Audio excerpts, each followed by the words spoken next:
A very good evening. You're watching India Global. I'm Gauri Dwivedi. This is a special episode on the AI summit that's underway in Paris. And over the course of the next 30 minutes, we will decode why this summit will decide how artificial intelligence will be utilized and used by mankind. But first up, the headlines.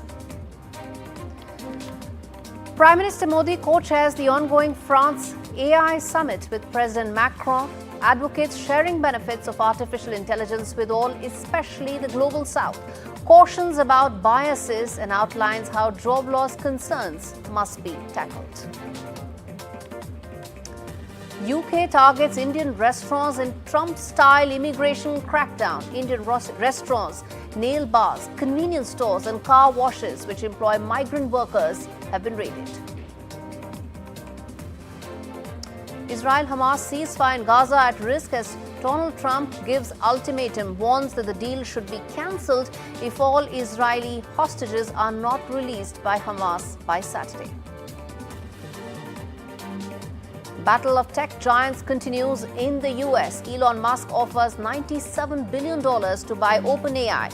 Sam Altman hits back, says that he would buy Elon Musk's platform X for $9 billion. And US-based investor Digvijay Gaikwad, or Danny Gaikwad as he's called, speaks exclusively to NDTV as he seeks to meet Prime Minister Modi in the US for open and fair opportunity to acquire financial services firm Religare Enterprises.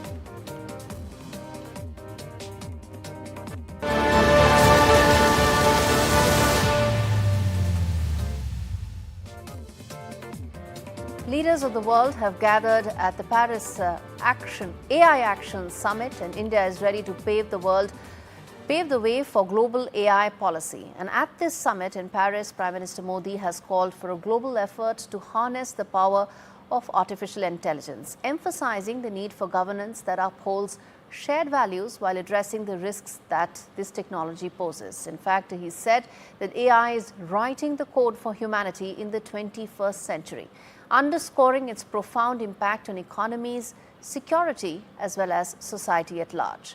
Prime Minister Modi advocated for accessible technology, sustainable AI, and the importance of addressing cybersecurity threats. And highlighting India's leadership, he also shared how the country's digital infrastructure is really revolutionizing governance as well as economy, paving the way for an AI-driven future. With world leaders like French President Macron and US Vice President J.D. Vance in attendance, the summit marked a very important moment in global AI cooperation. Meanwhile, before we move any further, in fact, listen in to what some of these leaders had to say that really sets the stage for the kind of negotiations and finally the declaration that this summit is set to see. India is building its own large language model considering our diversity.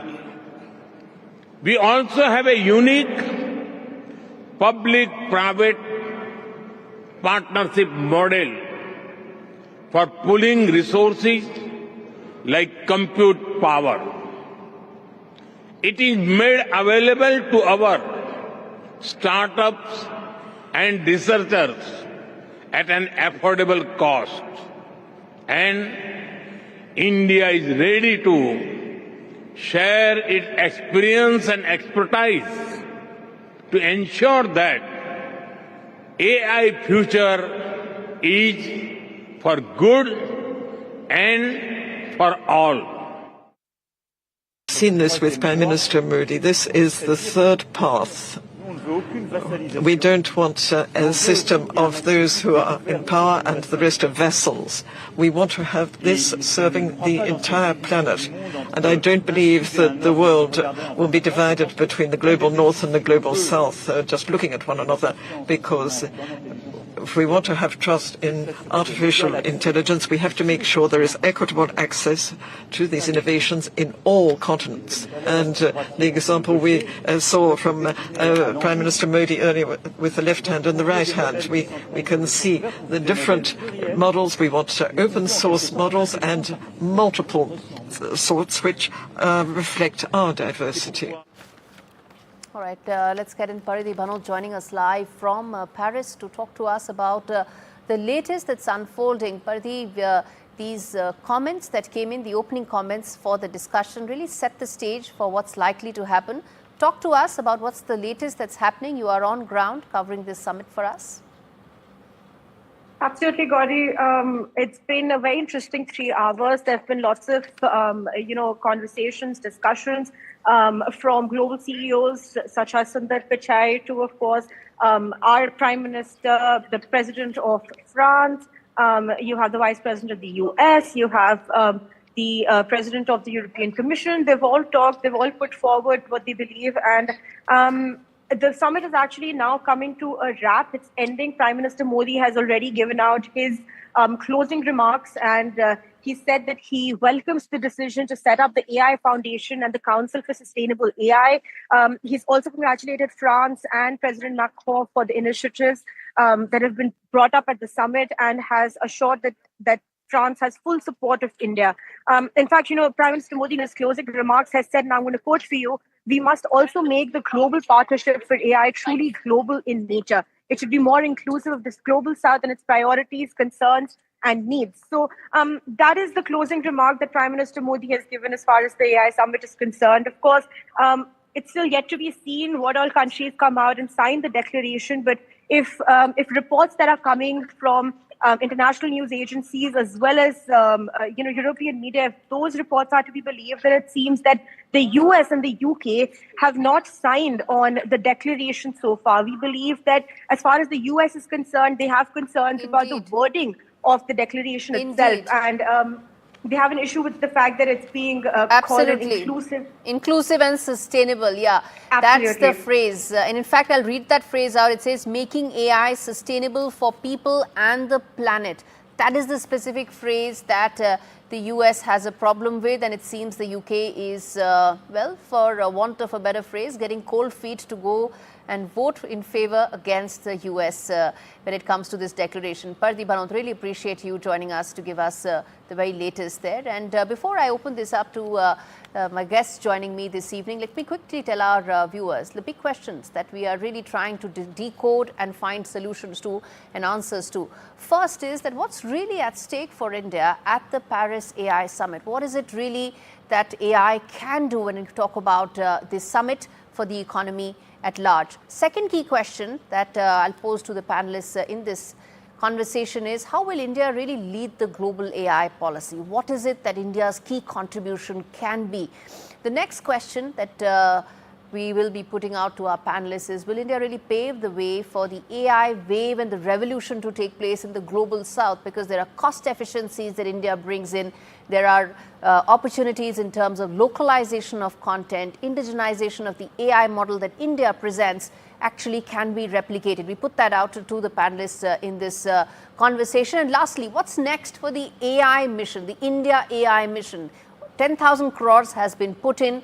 5 centers of excellence have been established. There's commitment. It's being backed by resources and intent. So what next in this mission? Let's quickly then get our panelists this evening. We have one joining in from Alabama in the US, Mr. Drummel, who is an AI tech and data science expert, and from Bengaluru, Sumant Raghavendra, who's a CEO and co-founder of Presentations AI. Thank you so much, gentlemen, for joining me in this discussion. Sumant, let me start with you. The questions that I put out that really sets the context of why this matters to us, why this is so important for India and, of course, for the global south. My first question to you is, where do you see the India AI journey from here on, given that we've put out what all we have done, our ambitions and our potential on the global stage?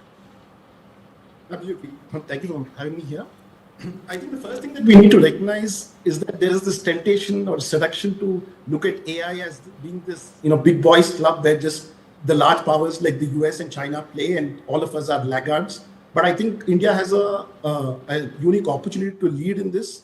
And it's not so much about thinking about AI as being this output of large compute or good algorithms. It is more about figuring out how can we leverage the unique strengths that we have, right? Which is in the digital public goods like Aadhaar, UPI, DEPA, all of these wonderful, unique things that India alone has how can we think of these things as being the digital backbone on which we can build a new kind of AI, which is, as the Prime Minister said, democratic, inclusive, open. I think that's our real opportunity. We should not lose the forest for the trees and view this as an arms race. We should think more in terms of first principles and try to figure out what India uniquely brings to the table. Indeed. I guess, the fact is it's that perfect AI model that India can really build, which can be replicated. And of course, it's not an AI race at all. And probably that's what this summit is all about, creating that framework in which countries that have made early strides do not go ahead and leapfrog into the future, leaving some of the other poorer countries behind. Dhrubil, let me bring you in on this before I come to the summit part of it, because that's equally important, because the roadmap is a global common roadmap. Before I come to that, Dhrubil, how do you see the India AI mission from here on? 10,500 odd crore rupees, 5 centers of excellence. Areas that have been highlighted are agriculture, sustainable cities, being some of them that could be the focus areas for the government. How do you see that scaling up going forward in terms of technology-enabled solutions that are scalable in India? Yep, absolutely. So India's AI journey isn't about catching up, but it's about leading with a new blueprint for the world. So while the US and China battle for AI supremacy, India is defining the governance model that balances innovation, safety, as well as inclusivity. And with the PM Modi's vision for AI 2024, India has made it very clear that AI isn't just a tool for corporations or governments, but it's a kind of a unique force for national and global development. And the focus is on AI for public good, like healthcare, education, agriculture, governance, while ensuring ethical backgrounds. And India's approach at this summit was quite clear about responsible AI, scalable development, and deployment and international collaboration. And unlike the West profit first chaos or China's control heavy, AI is kind of creating a public first AI model. And with its platform approach, AI will be regulated but without stifling innovation. And if India scales this correctly, just like Sumanta said about like Aadhaar, UPI, and CoWIN, it won't be just a global AI player. It will set the gold standard for AI governance, ethics, and accessibility worldwide. Indeed. Sumant, which brings me to ask you, as far as the global framework that was pretty much the premise of this summit at some level, how important do you think that is for development of AI going forward? I think there are two phases to this. One is, of course, as Prime Minister Modi said, I think there's a clear and immediate recognition of AI being a national priority, which is wonderful. I think that's something that's a good starting point. But I think it's equally important to match that rhetoric with concrete steps, right? So are we actually going to take all of these clarion calls to action and match it in areas like policy and infrastructure that the government is best equipped to lead? Right? I'm sure that, Indian companies have shown that you can build with AI. The question now is whether we actually have that matching intent and action on the ground in terms of policy and infrastructure to actually create those kinds of ambitions and have those unbridled opportunities to innovate like. Indeed. Dhrubil, then the fact is a lot of the AI technology has actually been incubated in the US. In fact, JD Vance also said that over the course of the next 4 years, if $700 billion has to be invested in AI, almost half or maybe more of it is going to come in the US. The fact that US is not likely to sign the Paris Declaration, as reports seem to indicate, how do you see that impacting progress of AI going forward globally? Yep, absolutely. So the US is kind of into pouring $700 billion into AI and emerging technologies. And they are kind of an undisputed leader right now in AI dominance, but yet they haven't signed the AI treaty. So the US views AI as a national security asset and not just a technology. And signing an international AI treaty would mean restrictions on military AI, advanced research, and corporate innovations, something which Washington isn't willing to compromise on. Unlike the nuclear or the trade treaties, AI isn't evolving a battlefield where dominance depends on who controls the most powerful models, chips, and data ecosystems.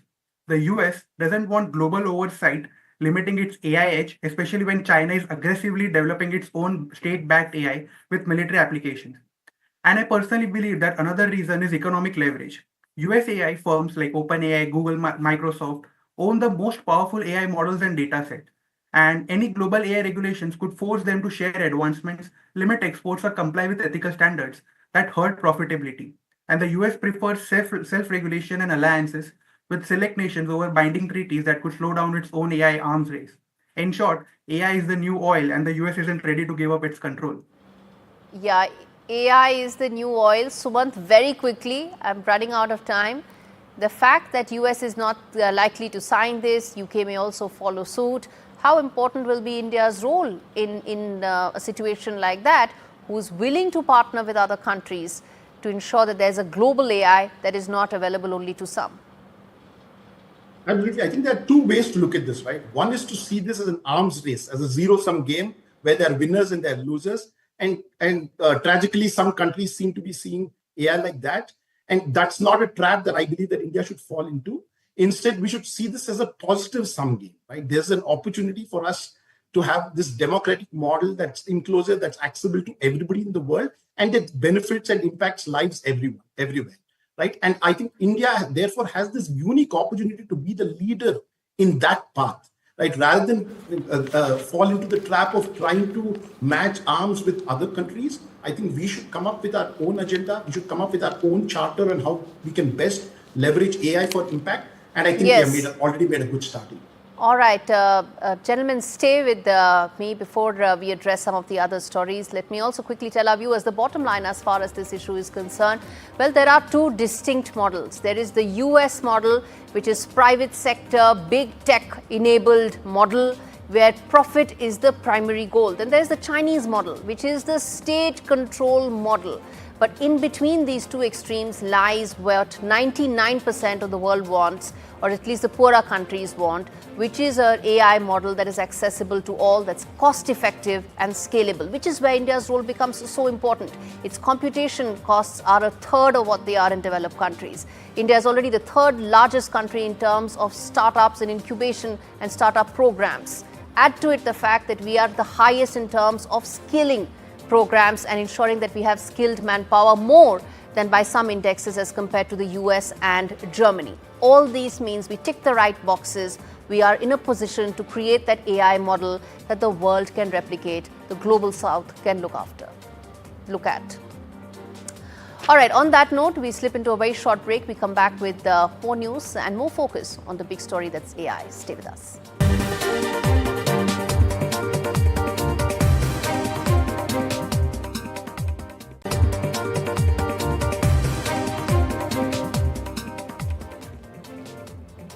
Watching India Global with me, Gauri Dwivedi. Now, in AI, there is now a long-standing feud between Tesla's Elon Musk and OpenAI's Sam Altman, known in the tech industry. And now there's a new twist in that strife. It seems a consortium led by Elon Musk made an offer of $97.4 billion to take over the non-profit that controls OpenAI, only for Altman to reject that offer and in fact make a counter offer that he is willing to buy platform X, which was originally called Twitter. What's this spat all about? This report tells you more. A new twist in the Elon Musk versus Sam Altman saga. A consortium of investors led by Musk has offered $97.4 billion to take over ChatGPT maker OpenAI. CEO Altman did not take long to reject the offer and quipped, "No thank you, but we will buy Twitter for $9.74 billion if you want." Widely credited with helping bring AI tools into the mainstream, OpenAI has sparked huge investment in the sector. The company was founded by Musk and Altman in 2015 as a non-profit. However, the tech duo's relationship has soured since the Tesla CEO departed the firm in 2018. At the center of this dispute is Altman's decision to make the company for profit. Musk says the company has abandoned its founding mission of developing AI for the benefit of humanity. Meanwhile, OpenAI argues it needs to change into a for-profit firm to secure the money needed for developing the best artificial intelligence models. The offer from the Musk-led group is much lower than the $157 billion OpenAI was valued at in its latest funding round in October last year. Altman has swiftly grown in stature in the few days since Donald Trump's inauguration. From being relegated to the back of the room to briefing the US president on the latest from the world of AI, Altman seems to be gaining ground in the White House. A new company with Altman as one of its leaders was announced at the White House by Trump recently. The 78-year-old has built it, the largest AI infrastructure project by far in history. Musk, who himself is one of the closest allies of the US president, will have to keep an eye on the Trump-Altman relationship if he is to proceed with the aim of taking over one of the most promising companies in the world. With Vishal Vivek, Bureau Report, NDTV. Okay, Dhrumil and Sumant continues to be with us to really try and understand how is this spat likely to impact growth and development of AI going forward. Sumant, and we're going to keep this short. Explain to us that, the dynamics that exist between Sam Altman and Donald Trump in the past are well known. But this spat, how do you see that impacting the AI story in US? I think it's tempting to see this as a tale of big boys and big toys, right? About two alpha males trying to fight for a crucial piece of technology that humanity depends on. But I think the true significance of what the dynamics of this bid is that not the bid itself, but in terms of the conversations and the changes that it triggers, right? I think now is a great time to confront fundamental questions about the relationship of profit and purpose in AI development, right? Can we trust individuals or organizations to control such crucial parts of technology that affects all humanity? I think those are the kinds of conversations that this. I think J.D. Vance spoke more than once about the fact that he would choose innovation over regulation. He said that multiple times in his opening comments. Dhrumil, comment on the fact that will this spat, these dynamics, in fact, change or alter how AI is going to develop in the US and as a consequence outside as well, around the world? Yep, the impact of this ongoing spat is like twofold. One is acceleration and second is fragmentation. So on one hand, competition forces rapid advancements leading to better models, more innovation and increased funding. And on the other hand, it creates instability, which, conflicts visions may lead to regulatory clashes, ethical concerns, and an AI ecosystem which is dominated by a few powerful entities rather than a balanced, globally coordinated effort. And, if this battle escalates, AI development risks becoming a geopolitical and a corporate arms race rather than it always is, and it will probably become even more. There's also the chip war that's going on between the US and China, and layer it up with an AI race as well. And what could see is geopolitical, geotechnological challenges and possibly tensions. Thank you so much, gentlemen, for joining me on this edition of India Global. We slip into a very short break. We come back with more on the other side. Stay with us.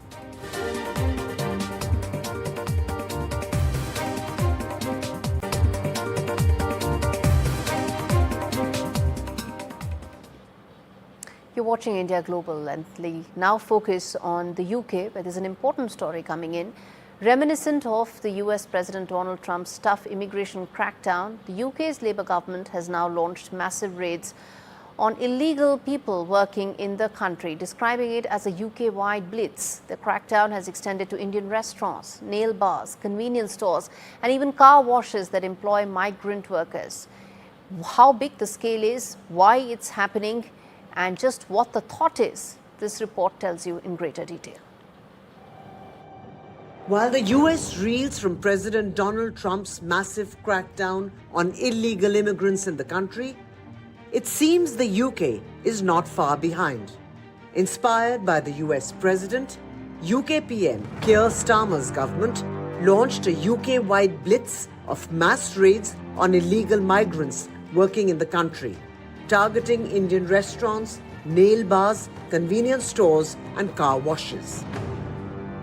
With visuals comparable to those released by US's ICE officials, the UK Home Office released videos of migrants being handcuffed and deported.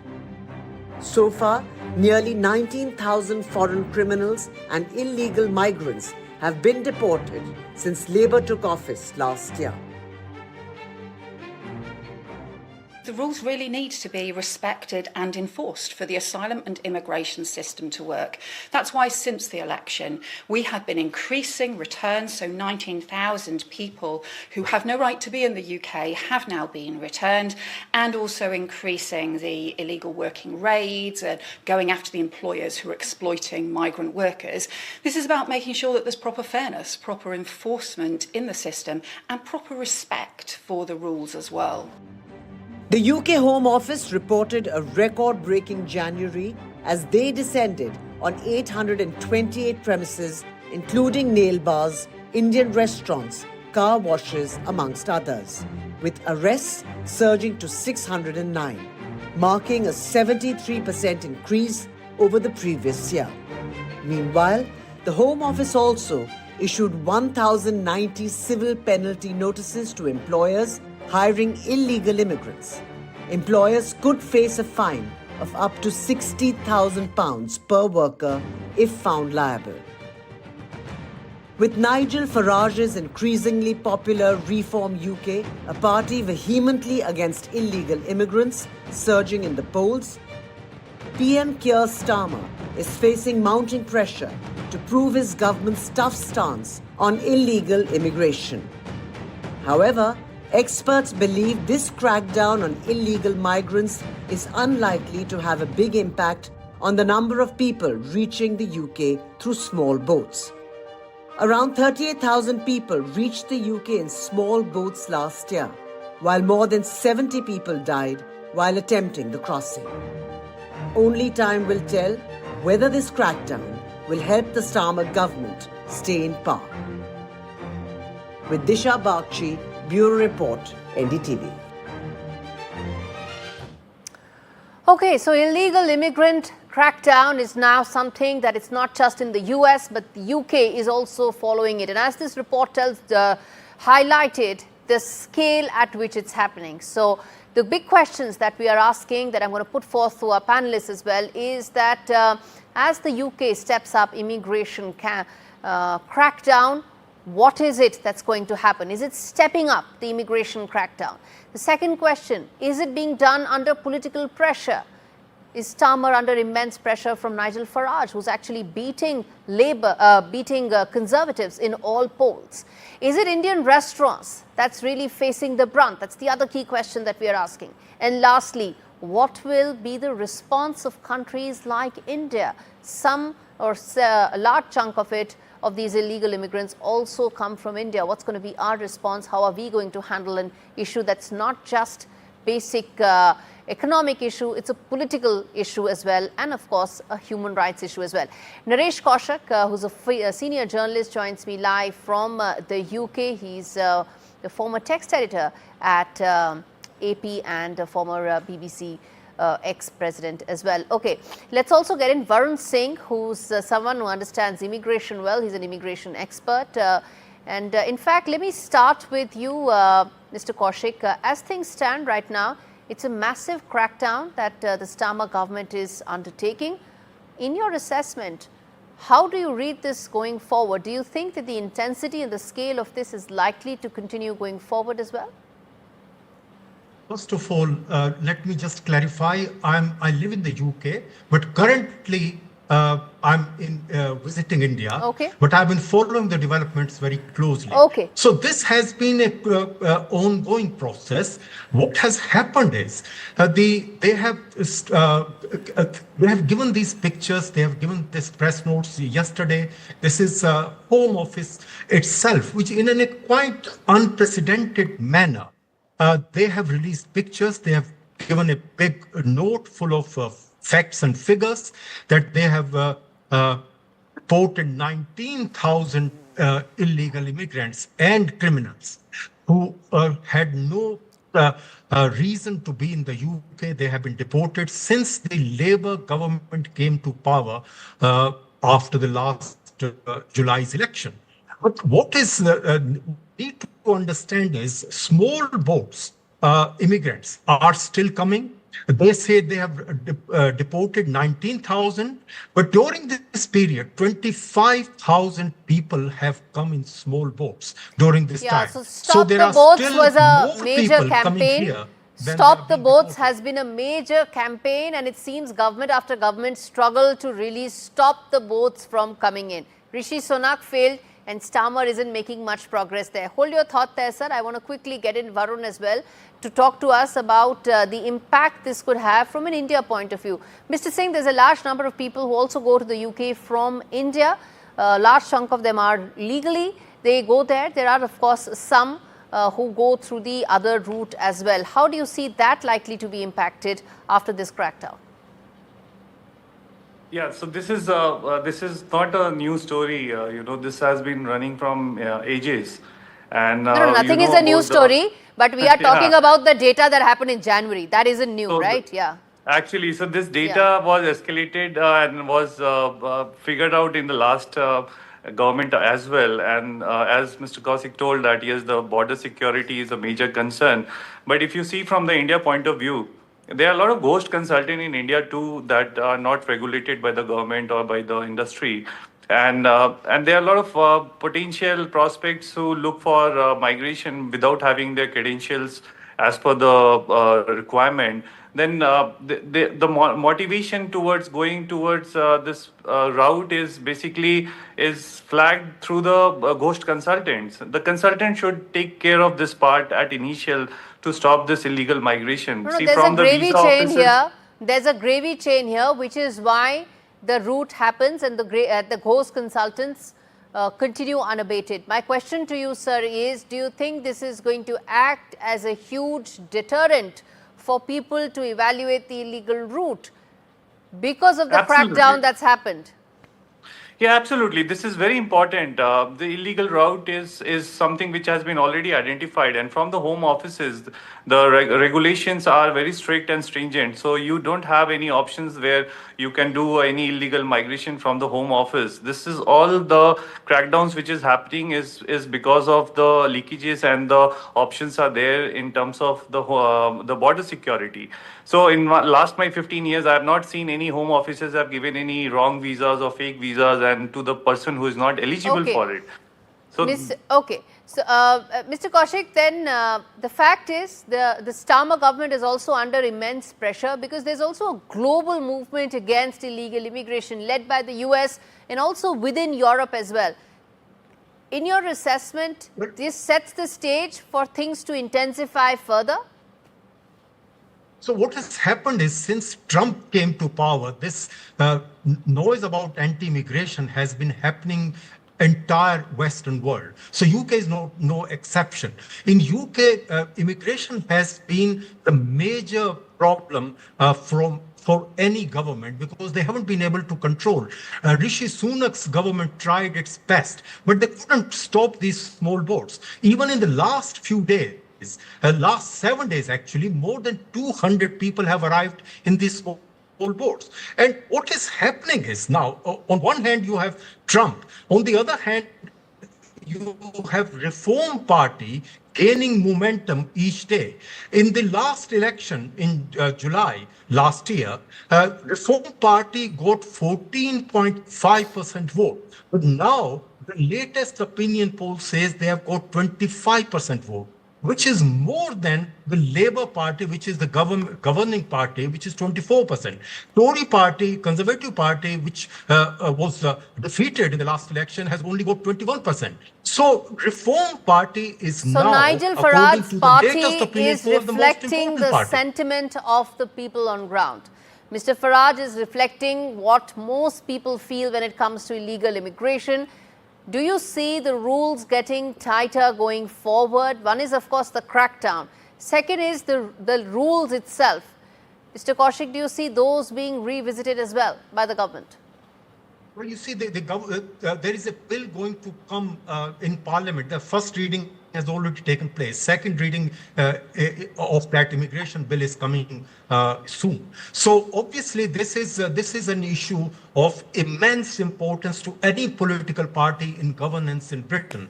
And Tory and now we have Labour Party. Labour Party has been accused of being soft on illegal immigration. So they are trying to show that no, they are equally tough, even more tough. Now, the figure they are trying to give is that we have deported more people people. But the fact is, as I said earlier, more people than being deported are coming every day. And there is no way these small boats can be stopped, because there is a big line of shoreline. People come in these small boats from France, and they have so many people, and it's being done in a very, very organized manner. So the governments across the world, including in India, are trying to target these organized You're gangs. correct about the fact that governments around the world are trying to solve this. As far as the UK is concerned, the English Channel route kills so many of those who try and cross it, but nevertheless, those small boats continue unabated. And I don't think that's going to stop.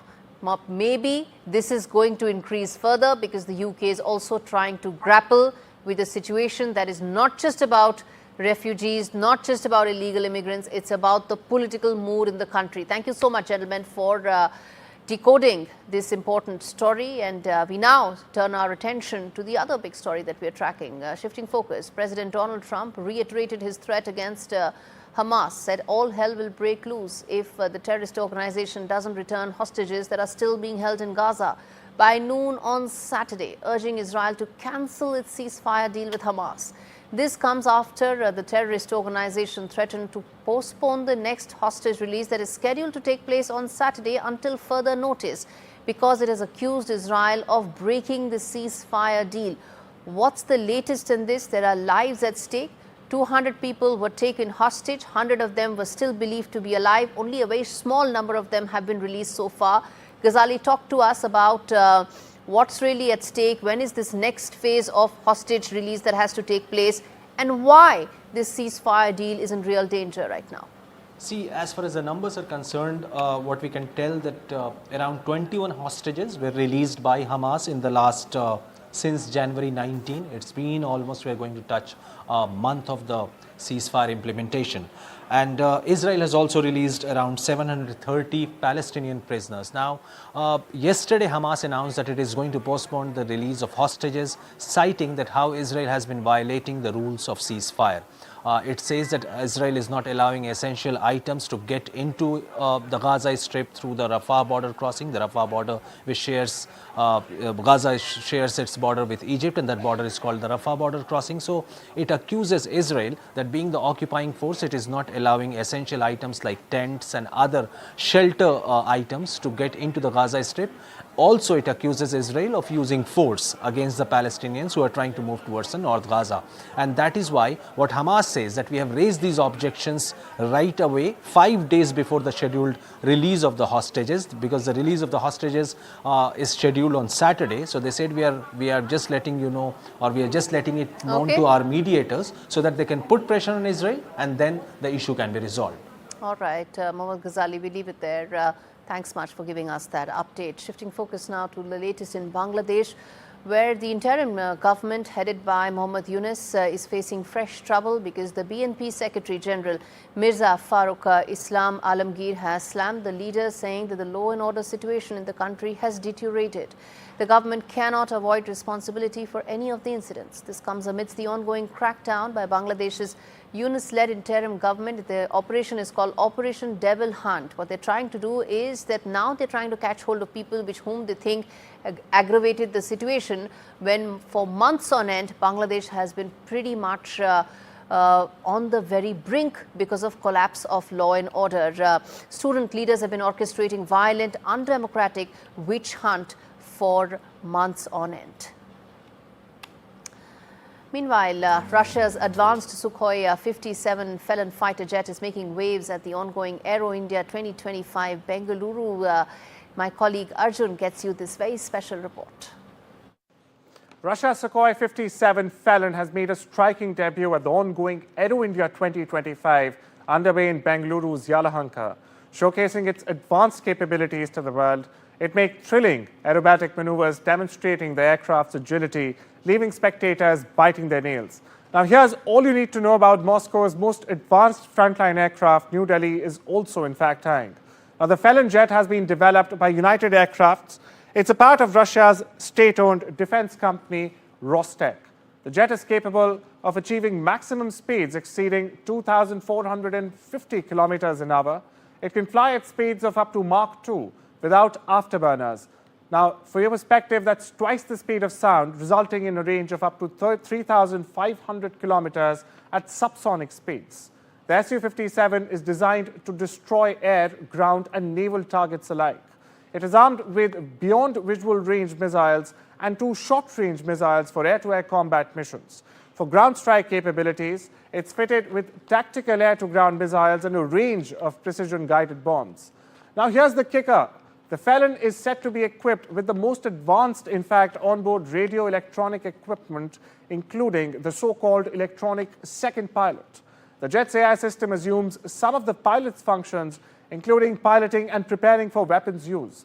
Now, very interestingly, it is Russia's first new fighter jet ever since the end of the Cold War, and it's been, in fact, 14 years since the Felon's first flight in 2010, and less than 40 aircrafts have been delivered to date.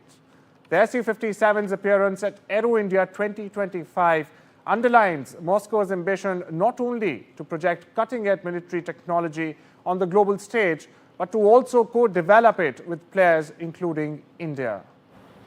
All right, a quick break. We come back with an exclusive interview on the other side. Stay with us.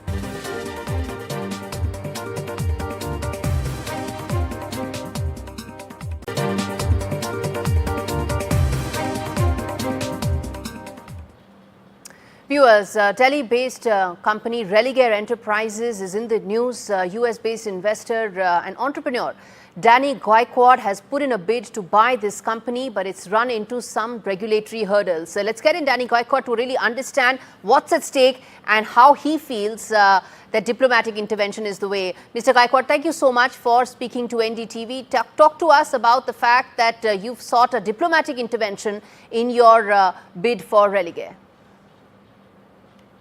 In my opinion, we shouldn't need it because I am an Indian citizen. I want to acquire this company, but it's very unfortunate that it looks like a political wrangling. So I asked for the help to my senator and my congressman to see if they can help me to resolve this in the sense of just asking a fairness. There's no pressure, no nothing, never. It's just a basic that, guys, can you please see if I get the fair treatment? Because what happened in US, they treat me US citizen. In India, they treat me US citizen. So that's the issue, you know. In my heart, I think I'm Indian citizen and also US citizen. So it's just a wrangling going on. And you saw it. Why is any investor, forget about me, any investor has to go to the High Court, has to go to the Supreme Court to get the order to authorities to move. Authorities are appointed by the ruling party. So I have no choice but to go and ask for the help. Okay. So Prime Minister Modi will be in Washington, D.C. Have you sought an appointment to meet him there? Yes, ma'am. 100%. My senator, my congressmen, and hopefully Trump administration will ask that. And I hope I get it. 100%. At least he knows by first hand what's going on. You know, how you are treating your own over there under the name of all kind of authorities, you know. You didn't cross the I, you didn't do this, you didn't cross the T. It's not only my fight. It can be my fight. But suppose I don't get this deal. Nothing is going to happen in my life. But 73,000 shareholders will get less money. I just heard they have a 33 crore stocks and I'm giving extra money. So count how much money is that. I may have a wrong number, but I think I have a right number. So it's not only Danny Gaikwad. It's not only about me. I am the investor who wants to make money. Let's put it that way. Okay. What are your legal advisors telling you? Because, you know, this is not just about meeting Prime Minister Modi. There's a process here as well, sir. It was in the court of the law, but I think Supreme Court gave me a time, which is very short time, because it was done on a Friday, which is Saturday, Sunday, banks are closed this early morning, which I just woke up, and I'm struggling to get this thing in the row, which is only 72 hours. And Gauri, I've been transferring money all my life for my other companies. on a personal basis, it comes out faster. On a company to company, it's very difficult. It takes 3 days, 5 days. So we are using all the means to get it done. That's my goal right now. And that's why I'm a little late to talk to you also. Okay. But then what's your vision for Religare? What's the reason for this acquisition? It's a basic, I'll explain you, because it's a great story I ever heard in Indian corporate. I may not have heard others. But, the stock was done, the company was finished, everything was done. Nobody cared. I didn't care either, And then I saw it revive and then thrive. And stock price went all the way 300 from 15, 20 rupees, which is unheard. So that intrigued me. So I've been watching. So intent is, yes, to make money, because I think with the hybrid idea, which is US idea and Indian idea, if we combine, we can take this company to the next level where everybody will benefit. Of course, I'm doing for the benefit. I'm not doing for charity. I'm not claiming like that. That's who I am, investor. So yeah, that's the vision. We should put some hybrid ideas. Okay. Finally, Mr. Gaikwad, you're a successful American businessman. What's your view on the India-America business relationship under President Trump? Donald Trump is a Donald Trump. He's a president of the United States. He will do what is good for America. He is not elected by Indian people or Canadian or Japanese or anybody. He has first mandate from the US people to fix our country. So, Gauri, it's more deeper than that. If America is in a great standing, a lot of country depends on American trade, like India. Indeed, they do. Mr. Gaikwad, thank you so much for speaking to me on NDTV, and we'll track this meeting of yours very closely. And on that note, I'm completely timed out on this edition of India Global. Thanks so much for watching.